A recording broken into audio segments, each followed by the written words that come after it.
age of men is over. The time of the Orc has come. Stellaris, the Machine Age, has brought us 3 new Ascension paths for machine empires. But what do they do, and how strong are they? In this video, I am going to break them down entirely so you can understand what on earth is going on. Without any further ado, let's dive straight in. There are only 2 types of empires that have access to these new Ascension paths. Of course, you will have to start the game by picking a machine portrait, and then either be a Gestalt consciousness machine intelligence, that means you are not individualist, or you can pick ethics and one of the regular governments and be an individualist machine. Only machine empires, be they Gestalt or individualist, can pick from the 3 machine ascension paths. To begin the process of ascending as a machine empire, it's pretty darn simple. You only need to complete 3 traditions and unlock 2 ascension perks, and then as your 3rd ascension perk you can take the synthetic age. This will start a transformation situation which will unlock and pay for the opener of either Modularity, Virtuality, or Nanotech tradition trees. This Ascension perk also unlocks the Synthetic Age agenda, which will grant you machine modification technologies as a research option, allowing you to get more points or traits on your machine species. Despite the obvious superiority of the machine form, our advancement has remained iterative at best. Self-imposed safety standards have resulted in stagnation. Conclusion: more drastic measures are required. We're going to be doing some small-scale experiments into nanotechnology, modularity, and virtuality, and as we do them we'll get some cool bonuses. Here we have the situation. At the base level, if you pick real time, you will lose 10% of your monthly unity.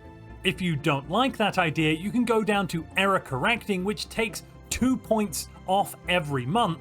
This will slow down your overall transformation by 25 months, which will, as you'll see in a moment, reduce your research output during that period for physics, engineering, and society at different times. But overall, an ascension does not count as complete until we have unlocked every part of the tradition. So whilst error correcting may seem slower, in the long run, because we're not losing monthly unity, you'll actually get to that endpoint a little bit quicker. Though you can also pick overclocked, getting more situation speed. This means we'll complete this 16 months faster than base at only 84 months, but you will lose 20% of your monthly unity. As you progress down the first part, stage 1, you'll do some experiments on nanites. Depending on how much you spend here of your monthly engineering research, you will get a different bonus at the end.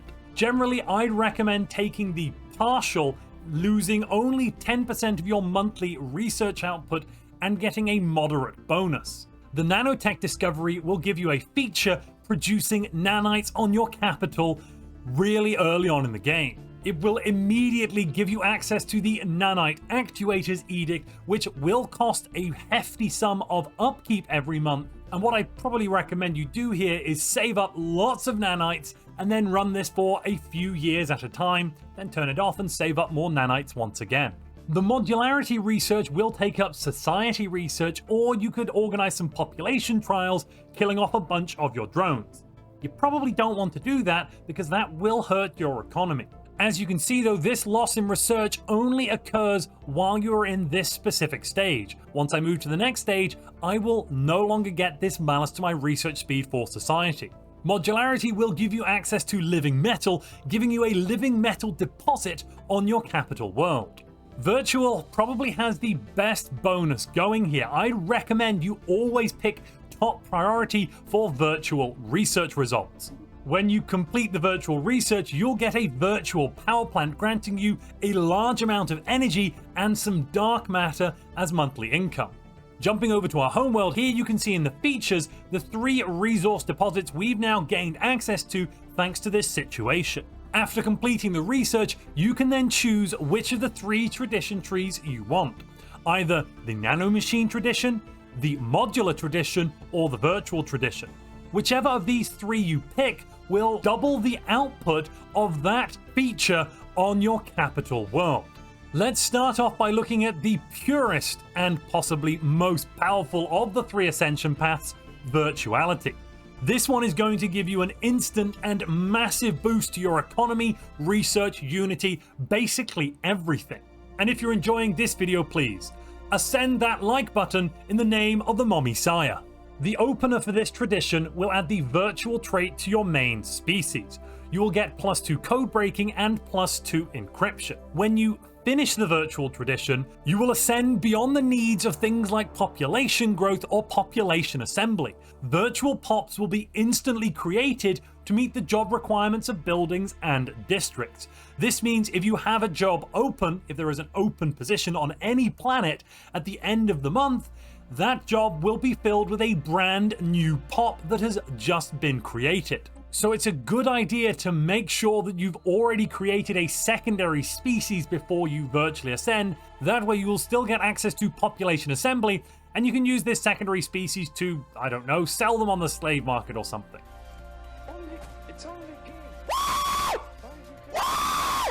All of your machine leaders will gain the virtual leader trait. This trait straight up makes your leaders immortal. Any planetary governors will boost research output by 10% on the planet they are governing. Scientists get increased anomaly research speed, archaeology excavation speed, and astral rift exploration. Commanders get increased ship fire rate and more combat disengagement chance. And officials get a straight up boost to monthly experience if they are a representative in the Federation, or diplomatic weight from technology if they're in the galactic community. Your ruler will get a boost to monthly influence and some encryption bonus for your empire as well. There's also 2 planetary decisions you'll gain access to. We'll look at those in just a moment. Clustered capacity is probably the first pick you should take as you go down the virtual tradition tree. This grants you quite a special bonus. It modifies the virtual species trait by granting plus 175% resources from jobs. However, for every colony you own, including your capital, this trait is modified down by 25%.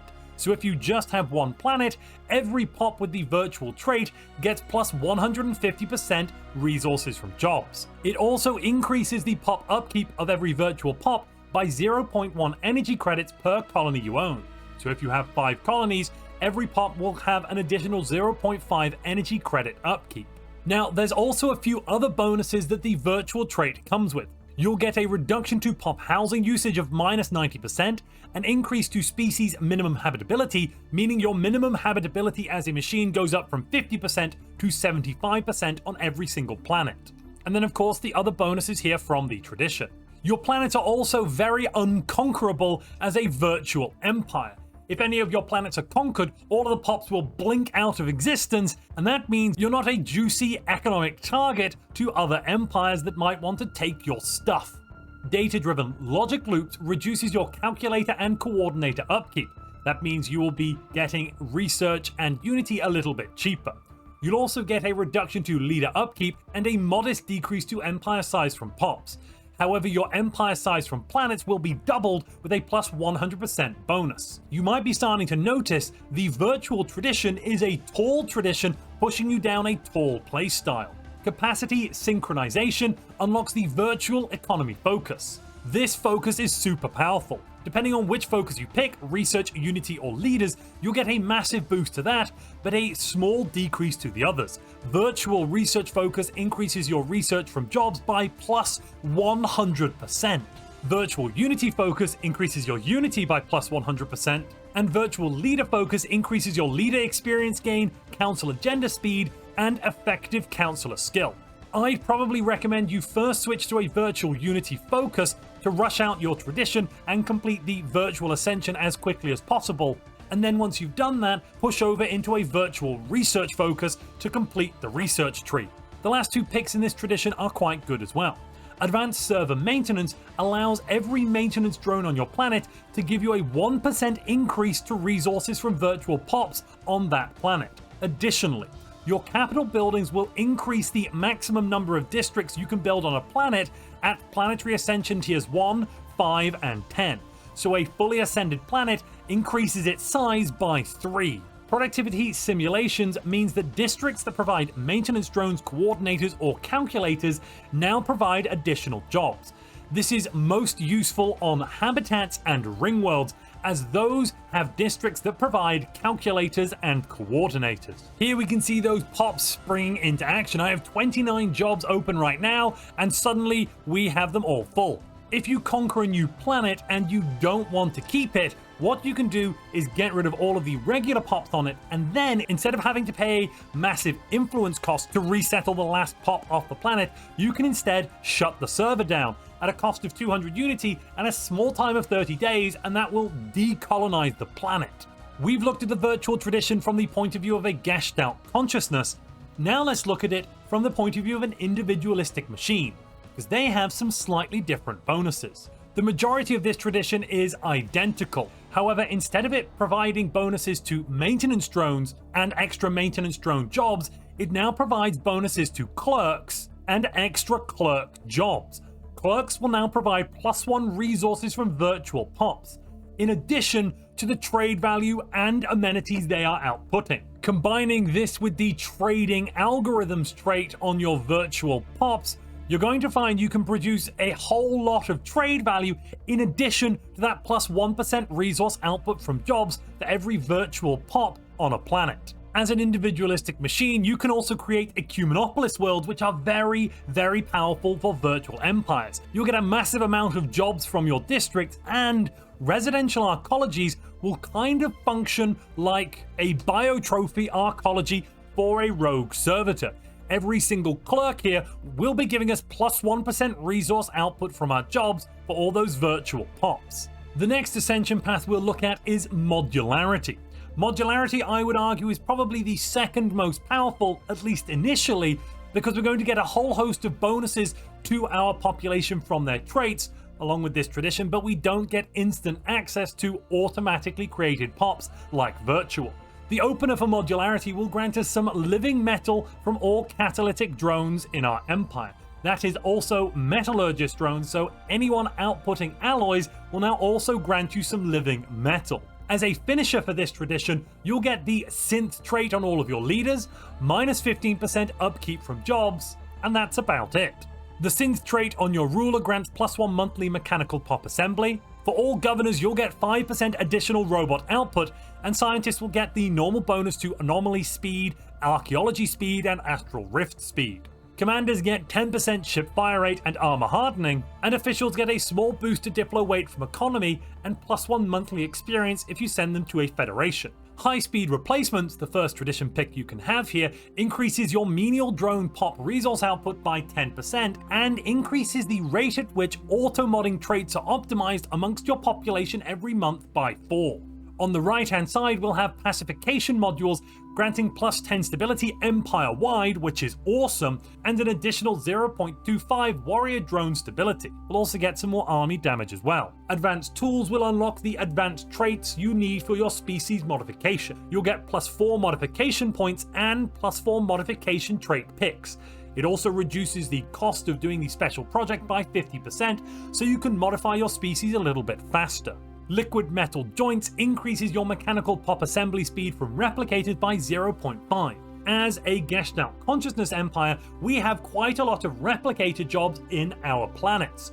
This basically takes us from 1 pop assembly per replicator up to 1.5. That's a 50% boost, and it comes at only the cost of 0.15 living metal upkeep. Let's not forget, we'll get a lot of living metal from our metallurgists or catalytic drones, so that really should not be an issue for us.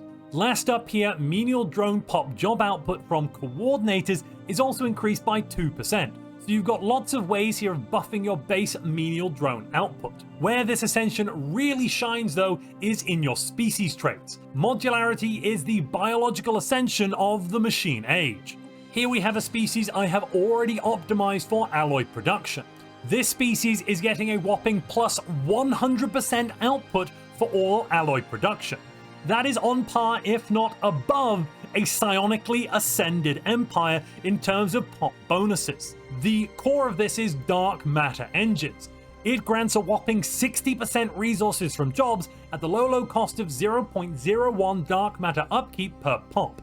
That means for 100 pops, we need only 1 dark matter upkeep. Each dark matter is going to cost us around 26 energy, so if we only look at the bonus energy output to our technicians, This is basically going to pay for itself. I've then grabbed shielded components, granting an extra 5% resources from jobs and extra habitability, along with some leader lifespan. Exotic fuel consumption, requiring 0.02 exotic gases upkeep per pop, so 1 exotic gases for every 50 pops, but this gives us another 15%, so we've got a base resource output from jobs so far of plus 80%. That is great for research, that is great for basic resources, that's just great. Last but not least here, I've gone for rare crystal exterior, giving us that 20% boost to metallurgist output, and that comes at the cost of 1 rare crystal for every 50 pops. Other great traits we'll have access to include Suppressed, which is basically the machine version of Nerve Staple, giving us 10% resources from jobs, but this species would no longer be able to generate leaders, and they cannot be employed as rulers or specialists. And of course, complex drones here do count as rulers or specialists, so don't think you can get away with putting this on your species if you are a Gestalt consciousness. It just won't work that way. Monoform reduces our pop housing usage and gives us a nice 20% boost to mechanical pop assembly. I'd recommend combining this with mass produced to get a nice tidy 35% mechanical pop assembly speed on all of the pops assembling in your empire. Switching over from the resource producer to the alloy monkey here is giving us basically an extra 7 additional pop assembly speed every month here on the capital. That's awesome. Inquisitive Axiom should be placed on your research worlds. This is going to grant you a 20% bonus to your calculator output, and it will also reduce your leader upkeep and leader maximum negative traits. If you can get leaders with this, that's great too. We've already covered dark matter engines. Living metal augmentations increases your leader lifespan by 50% and reduces all your pop amenities usage by 50% as well. This is an awesome trait to have if you're a Gestalt consciousness, though it does come with a small living metal upkeep. Biomimetic assembly reduces your replicator upkeep by 80%, but it does give them some food upkeep, and any pop with this trait will get exotic gases upkeep. Mote powered tools cost you some volatile motes and minerals for your pop upkeep, and then you'll get some industrial job upkeep reduction of 20%. You can pair this with a fully ascended Forge world to reduce your industrial job upkeep down to the minimum of 10%. We've looked at exotic fuel consumption and rare crystal extractor. Volatile mote reactor grants you more habitability, and if you pair it with shielded components, you'll get plus 60% habitability. That and other technologies will enable you to get 100% habitability on Tomb Worlds. But what do you think of these new Ascension paths? Which one is your favorite? I'd love to hear from you. Let me know down in the comments below. The last of the 3 machine Ascension paths is the Nanotech Ascension path. This one is the slowest to provide a powerful boost to your empire, but if you finally do get it going, it can be kind of scary. The adoption effect for this tradition grants you the Nanite Research Facility building. You'll also get the Nanite Harvester Starbase building for your starbases. That building is going to become the economic backbone of your empire. Starting on the left-hand side, aggregation systems will give you the Nanite Research Complex building. You will get a reduction to your food and mineral base output from mining and agri drones by 1. But instead, all of your farmers and miners will now produce additional nanites. It's a small base amount plus 0.2, but it can be scaled by bonuses to farmer and miner output. Unbridled consumption allows you to unlock the planetary decision to subsume a world. Subsuming a world starts a situation, and in the end that world becomes a nanite world. Nanite worlds have different specializations, for example the nanotech world granting you increased building production of plus 15%, an increase to building upkeep, a reduction of minerals from mining drones, but an increase to nanite output from those miners. You can also grab a machine world and a machine world foundry for nanite worlds. You'll almost certainly want to convert all of your worlds into nanite worlds whenever you can. Conversion into a nanite world gives you a bunch of tile blockers which produce monthly nanites for your empire.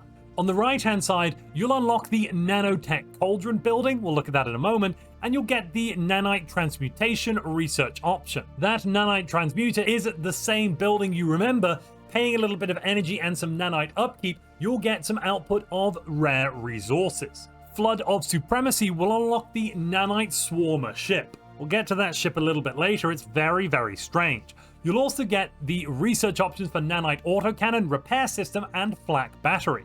The final part of this tradition unlocks 3 new edicts for you. These 3 edicts have a hefty opening cost of nanites and cannot be turned off for 180 months once you activate them.